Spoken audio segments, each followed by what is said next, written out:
Hi, my name is Dan Weiss, and I'm the Product Manager of Microsoft Learning Labs. Today, I will be concluding our series on how to use Labs Online by looking at how MCTs access the labs and how they're able to check the progress of their students in a class. Step 1, as always, log in.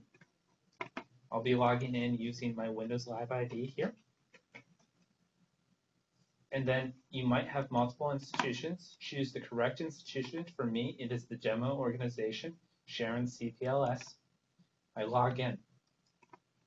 Verbiage here is currently a little tricky, but you'll want to use connect instructors and students to access content. You'll then want to choose your right course to make sure you are looking at the appropriate material. I'll be looking at this one down here, the Maintaining Microsoft SQL Server 05 database. There's two things I can do on this page that are highly relevant. I can review the class. I can see what my student, in which case the student being me, what they have done. Currently, the student has not completed any of the material and is simply scheduled. Say I want to go back though and look at a lab and walk through a demo of it for a student. I'd click on the Launch Class button. Then I could click on any of the labs or look at any of the corresponding material. I can open the Sandbox Guide, which is our PDF here, so that I can understand how the VMs are configured and so that I can modify the lab steps if need be. And this will allow me to understand what's going on here. I can see what VHDs are included and what software is already available. Say I want to look at Lab 6 for Module 6, Transferring Data in SQL Server 05. Click on the link and look at the time load on this. The lab will take a few minutes to load, and users will need to have at a bare minimum a 512 kilobyte per second connection per user. Another thing that we strongly recommend is to check your ping rate. And please ping servers based in San Francisco, California, and you can do that by looking at speedtest.net and going from your location to San Francisco, California. This will allow you to understand what sort of bandwidth you'll be getting to that site and what sort of ping rate you'll be having. Good packet rates are 300 milliseconds or less. Remembering though that each one of those milliseconds will indeed count for latency within the virtual machine because you will have that lag. So the lab is nearly done loading here. And while that is loading, I want to talk about some of the functionality that exists in here. You are currently looking at a VMRC connection into virtual machines running in a Microsoft data center in San Francisco. From these servers, we are spinning up the lab that corresponds to this course.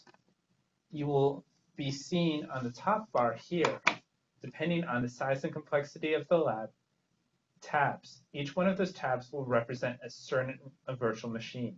In this case, there's only one because we're in SQL. There might be up to 3 or more.